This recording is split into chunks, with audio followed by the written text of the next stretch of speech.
Hey my friends, happy January 26th. Today we're going to jump into a conversation on grief. If you are new to this channel, welcome. I am Shani Collins-Woods, Associate Professor of Social Work, writer, author. The main one was the She Devotional, which I wrote in 2015. Can you believe it's been, so many years ago? And on this channel I talk about boundaries, success, interpersonal relationships, how to manage and negotiate those things. But I've also recently added grief, experienced grief because my daddy died in 2023 and my mommy died in October 24. And so I have been sitting with my grief. I have been processing my grief. I've gone to therapy sessions and counseling sessions to help me navigate this grief, because oftentimes those of us who have the skills, sometimes we don't apply those skills. And so I knew early on that therapy was going to be a part of me really bringing closure to my caregiving journey. So grief, friends, is something that most of us are just simply taught to survive, not to sit with. We aren't taught to sit a lot as Americans and as people in life. We're just taught to keep it moving, hustle, hustle, hustle. We're told to stay busy, be strong. Mom wouldn't want you to cry. Dad wouldn't want you to cry. Your grandmother would want you to be strong. You got to hold the family down. Those of us in the faith tradition are taught to, just pray it away. When that aching misery, y'all know what the aching misery, when that aching misery gets on you, the blues, you just got to pray it away and move on. Compartmentalize. I got to stay focused. I can't think about it, because thinking about it is too hard. And what I have learned as a woman of 44 through loss, reflection, therapy, and lived experience is this: grief does not want to be rushed. Grief wants to be witnessed. And today I want to share what grief has taught me, especially the importance of sitting with your grief, not suppressing it.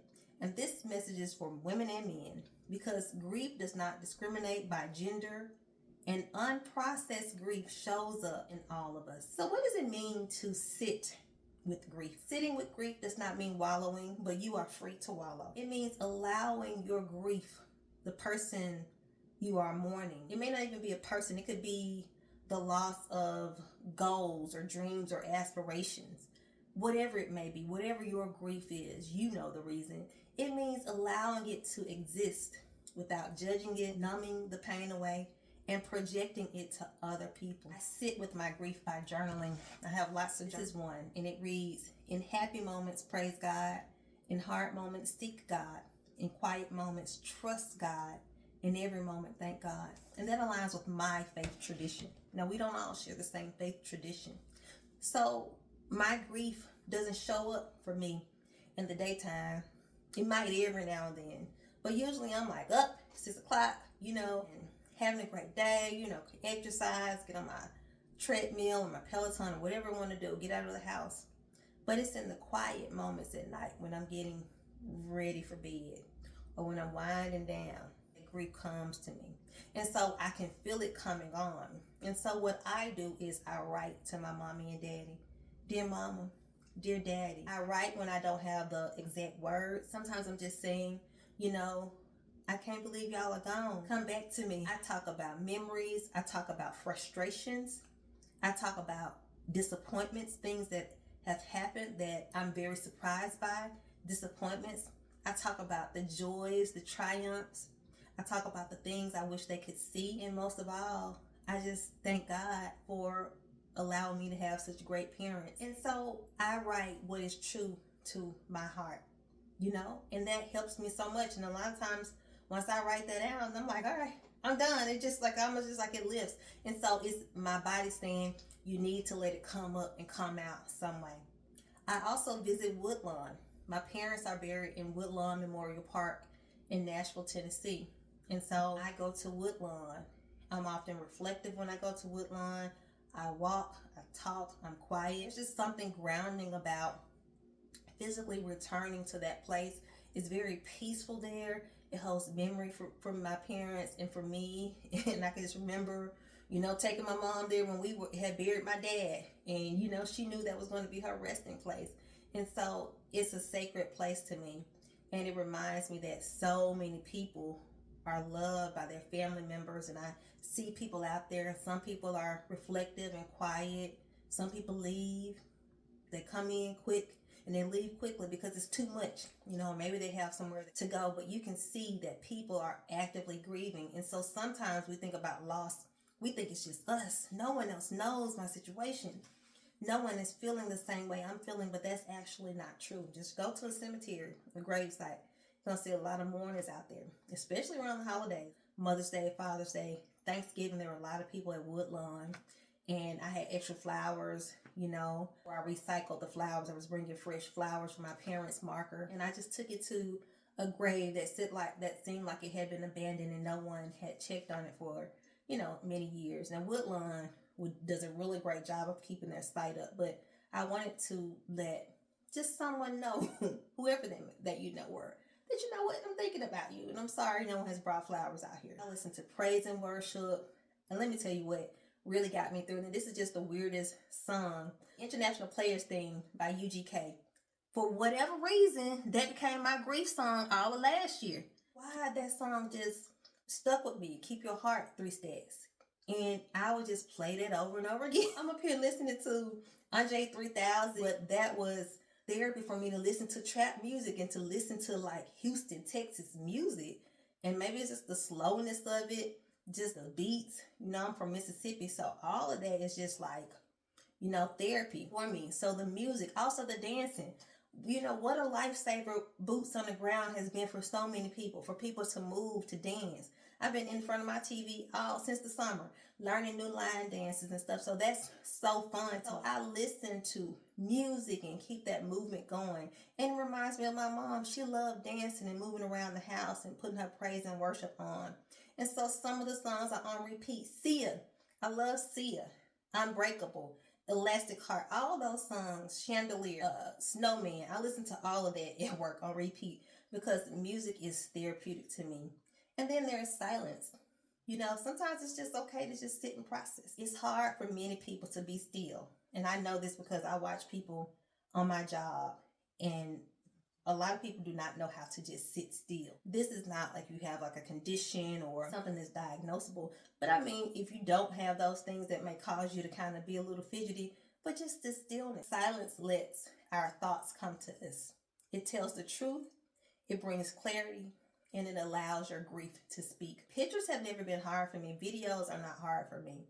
But sometimes little things kind of will trigger my grief. I was looking on Amazon today trying to buy something for my house. You could drop down and see your first purchases on Amazon. And so I went all the way back to like 2006. And so I was just reflecting on why I bought a particular item. And then when it started getting up into those years when Dad started getting sick, and some of the caregiving items, I started to notice that I was purchasing different things to send to my parents. And all of a sudden, that just made the grief come. And I felt it come like a wave over me. Tim was like, I don't know why you're torturing yourself. And I said, well, Tim, what I'm going to do is, close Amazon. So grief can be triggered by any little thing. So I do watch movies and things that remind me of my parents, especially things about legacy, caregiving, and love. And I love to pray for other people. There are so many people who are sharing their stories on YouTube who are actually sick. I started going down this pipeline of learning about kidney disease because my father died of kidney disease. But kidney disease leads to liver disease, to pancreatic cancer. And so I'm engulfed with all of these people to pray for. People who are saying I'm at stage 4. I'm 25. I have colon cancer. I have colorectal cancer. I'm going to chemo. So when I see these people share their stories in their heart, it lets me know that, everyone is dealing with something. So I deal with grief by watching those things so that I can educate myself, but also it allows me to feel a deep sense of compassion for other people and to pray for other people. My mother would always say, you could pray for people and they don't even have to know that you're praying for them. Grief shopping with boundaries. Now, you may be a fan of doing this. A lot of times when grief hits us, we want to go shopping. You can have a box coming to your house every day because you are really trying to numb the pain. So what I do, and I'll also do this just in my daily life, I shop and then I press pause because, we have to budget, right? And so what I do is create a cart. If it's a lot of stuff that I just feel like I want, I just put it in the cart. Or if I go into the store and I see it, I might take a picture of it with my iPad, but I'm probably never coming back to it. So this helps you control the urge to go shopping. When my daddy first died, baby, I went out and bought what's that thing? Pressure washer. I wanted to be Shani the carpenter, okay? So I went to Lowe's, like, Tim, we gotta go to Lowe's. Let's go to all these hardware stores because I needed to feel the presence of the things that my father liked. Let's go get some boots. I haven't used that thing yet. I have a pressure washer, leaf blower, all of this hardware. I'm just buying it because I'm really just trying to get my dad back because he liked to do yard work and stuff like that. So you have to keep those things in mind. That grief shopping will take over, so you have to keep those boundaries. Writing and presenting academically, that's something that I do to sit with my grief. I write, I present, I teach. In every class session, my students are going to hear, understand, where I'm from, which is the Mississippi Delta. I'm very proud of that. But also they're going to understand who shaped me, because I don't shy away from any part of who I am. And my parents shaped me. God and my parents. And so I center topics, if it's appropriate, on things that honor my parents, that uplift their legacy, that align with my values. And several of my articles and things that I've been writing have been, submitted, that are under review. And so I can't wait to share those with the world. And also I do stuff that my mom, she loved picking up little magazines like this from the grocery store. Okay, you see holiday sweets. She loved a good woman's world. I might subscribe to this, but I'll see, because these will just end up being, on my table somewhere. So things like that. And when I'm feeling that I want to, really feel Christ's presence in my life, I read little books like this. I love In Touch Ministries. I use my Bible on my iPad. Those things keep me centered and grounded because my faith is important to me in this grief journey. And also, I believe that it is important for me to not just talk about caregiving, in the classroom and just here on this channel. I also do meaningful work. I've been working with a wonderful group of researchers and neurologists, people from pretty much the top research hospitals across this country. And we meet once or twice a month to talk about stroke outcomes, to get updates on the project. And so that allows me to center my parents' story in the broader context of research and the work that I do. So I turned this grief, my experience being a caregiver, I can speak to that. I've turned it into something that allows me to blend my professional background, my knowledge of caregiving, my knowledge of the Black community, my knowledge of, working with the elderly or aging population. I'm able to lend a voice when asked, because people want to know, so what's the patient experience? Because actually, when you're talking about stroke survivors, it's actually the caregivers who do a lot of that heavy lifting. The doctors help get you well, but once you go home, it's those caregivers doing that day in and day out work, and they are truly the heroes. So let's talk about what happens when you don't sit with your grief. This part matters because unprocessed grief doesn't just disappear. It shows up sideways. When grief is avoided, suppressed, or denied, it can personally affect you. Mentally, chronic irritability. Okay, you're just always mad at something. Difficulty concentrating because you're trying not to really feel those emotions and deal with what you're feeling. Rumination. You're just kind of stewing over things, or you're constantly going back and forth about things. You're just kind of running it over in your mind. Anxiety, which is anxiety and depression. Emotional rigidity. You don't want people to really, connect with you emotionally, or you're blocking people out who are trying to really love on you. And black and white thinking. Everything becomes, it's either this or that. Okay? So that's how grief, unresolved grief, can impact you. Emotionally, anger begins to fester. The anger just becomes bigger than who you are. When people haven't resolved their grief, they often become resentful of those individuals who are healing. People are looking like, why are you in such a good place and I don't feel that way? Jealousy can occur when individuals are dealing with unresolved grief. Emotional numbness, again, sudden emotional outbursts. People just outburst, okay? Physically, you can start to feel fatigue, have tension headaches, stomach issues, sleep disturbances, and chronic stress responses. Spiritually, a person who's dealing with unresolved grief can feel disconnected from God. They can question a bitterness toward their faith or God. They can perform spirituality. Oh, I'm blessed and highly favored. You know, it's over. It happened 3 months ago. My loved one passed on, and to God be the glory. And all that's true. But deep down on the inside, they're breaking. They're fragile. They don't know what to do with themselves because they are so heartbroken. A loss of meaning. I don't know who I am outside of being, wife or a husband or caregiver. And I've heard this a lot in therapy. I did the grief share, and not to disclose what other people were talking about, but a lot of participants were saying, but particularly men, my wife died and she kept everything together. And they were just completely broken. So that's why it's important to pray for people, because you never know what folks are going through.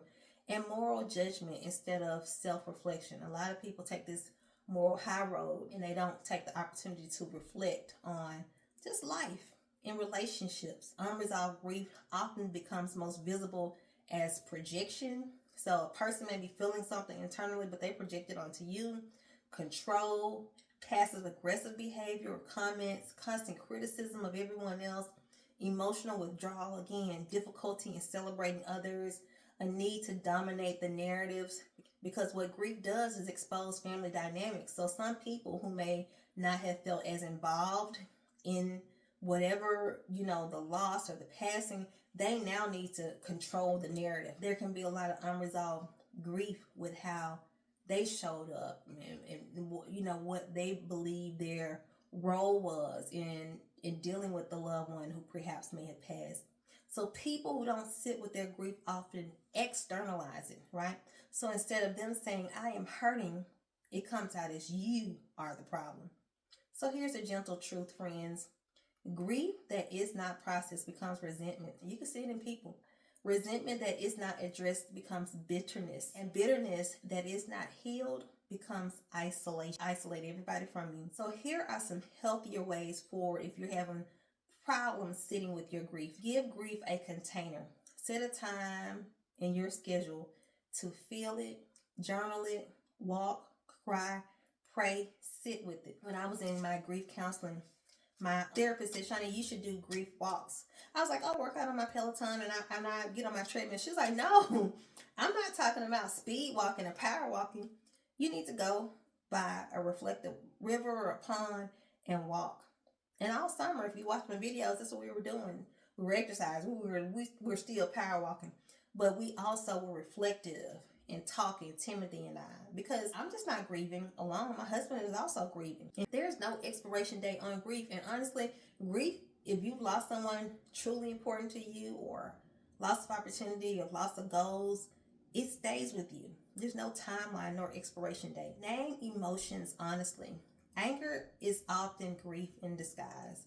So you may not even really be angry. You're just so broken and just feeling distraught on the inside. And so grief is just love with no place to go. It's just how you feel, and you just truly love deeply. So choose reflection versus reaction. So ask, what is this really about? What am I feeling? What is this really about? Is it really about the caregiver? Is it really about the person who did the hard work? Because oftentimes caregivers, like me and my husband, you catch the brunt of people's unresolved grief. You catch it because people have not dealt with the reality that the loved one is gone. You've been over here doing the hard work, and other folks have just been kind of casually watching, from the background. And I also witnessed this with my mom, and she was a caregiver, my aunt, and she was a caregiver. Caregivers catch it because a lot of times those who are in that immediate day-to-day circle, they haven't been there. They don't know what's going on. And they're looking at you like, well, you made all the decisions and we can be involved. Well, there was opportunities, but you had your life. But caregiving doesn't stop when you're taking care of old folks. So seek safe outlets. Therapy, faith leaders, creative work, and trusted community. Let grief refine you, not harden you. Grief can deepen compassion or calcify the heart. The choice matters. What I've learned from this is you don't heal by running. You heal by letting love continue, just in a different form. Grief is not weakness. Grief is evidence that love was real. Thank you for watching this video. And when you do sit with it fully, honestly, and gently, it teaches you to live with more clarity, humility, and peace. And yes, you are allowed to still move forward while grieving. Thank you for watching. And until the next time, be safe and blessed.